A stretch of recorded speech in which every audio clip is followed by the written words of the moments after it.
So we're already at episode 6 of Power Rangers Ninja Steel.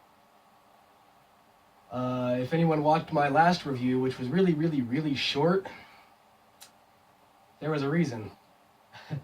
The last review was for episode 5, Drive to Survive. And it was pretty much one big, immature, childish, flatulent joke. This episode, it opened up and it literally just pissed me off. And there's an alarm going off outside, which that pisses me off too. But I don't have time to record a second one, so probably going to have to deal with the noise in the background if you can all hear that. But this episode, episode 6 of Power Rangers Ninja Steel, My Friend Redbot, opens with all of the kids at school getting ready for the big dance. And everyone's asking each other out. And Redbot decides to ask the White Ranger to dance. Well, she shoots him down, saying that he's only a robot. How do you know how to dance? And all this other stuff. And when Brody finds out that she shot him down when he asked her to dance, he basically got pretty upset and told her that robots have feelings too. Well, if anyone's watched Tokumi Sentai Go Busters, that's actually pretty accurate. Robots do also have feelings. They can have feelings too, especially if they're programmed to have those feelings. So, I'm not going to get into any kind of weird logistics with you, but other than that little side note, we also have another little side note, which I pretty much just call Saban's huge fart joke, which is which are the jock and his geek friend Monty. I'm not even going to dignify him with a name. I'm just going to call him the jock, because that's exactly what he is. He's a brainless, mindless, barbaric jock. It's pretty much all he is. He's got one thing on his mind, and that's just impressing people. That stereotype is so old, people. So fucking old. If you want to impress somebody, why don't you go feed the homeless? Or why don't you raise money for a charity? That's impressive, alright? I'm tired of this whole showing off. I'm showing off.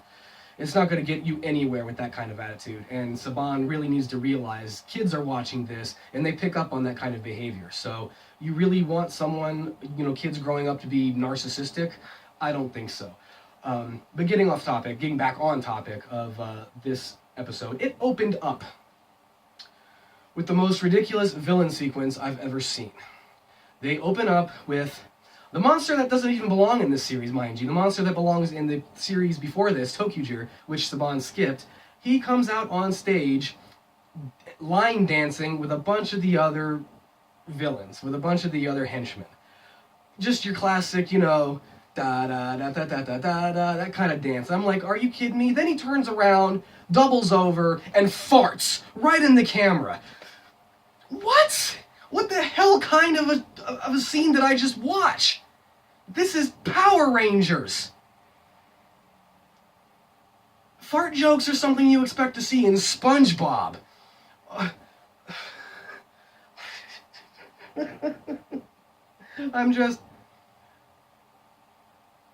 I can't get over the fact that Saban is basically dumbing all of this down just to entertain little kids. He needs to realize there are other fans of Power Rangers too, of all shapes, sizes, colors, religions, creeds, races, ages. It doesn't matter. Everybody has the right to like Power Rangers, and a lot of people do. A lot of diverse people do. Stop pandering to the little kids. If you want to get the little kids' attention, just flash some toy commercials. There you go. You're used to that. So, stop putting fart jokes in Power Rangers. It doesn't mix. Stop. Next, we notice that the first morph in this episode, they form the Megazord to fight a monster, and they summon their Rumble Tusk Zord to form the... This is the third time already, I believe, that they've already used this Rumble Tusk Zord, and they haven't even gotten used to their normal Zords yet. In Ninja, the Japanese version of this series, they didn't introduce the Rumbletusk Zord until probably close to 10 episodes in. Why he's rushing stuff and just shoving it down our throats, I don't know.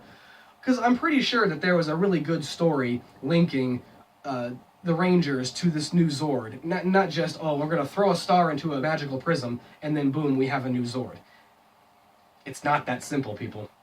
And then we have this other little convoluted story to where the main villain from the Japanese series of Ninja, which is just the right-hand goon from Galvanax, the Universal Champion, which isn't the main villain in Ninja, folks. Sorry to tell you, sorry to burst your bubble. It is the female Konoichi demon that is Galvanax's right hand. That is the actual main villain from the Japanese version. Well, apparently, we already knew she had a hold of the Gold Ninja Star, and we wondered how she got a hold of it. Well, apparently there was a small scene to where she goes into the secret room on the ship, and there's someone hooked up to a machine, obviously draining this person's power, and then into the Gold Ninja Star. So therefore, she has captured the Gold Ranger, stolen his Ninja Star, and is siphoning his power into the star for her own purposes. So at least we got a little bit of an idea of, what's going on with the new Gold Ranger, or Star Ninja, as he's called in Japan. So they just kind of cut that short after the power was siphoned into the star. She holds it, it glows, she laughs, that's about it. The episode winds up with the jock and Monty, the big fart joke that I refer to. The geek makes him some automatic dancing tap shoes, and he goes out there dressed like Fandango from WWE. I know that dates me, but that dates him too, considering what he was wearing. And he goes out there and he dances good at first, and then obviously we knew the shoes were going to malfunction. He starts dancing off, spouting all these puns like, oh, my feet are on fire, and oh my god.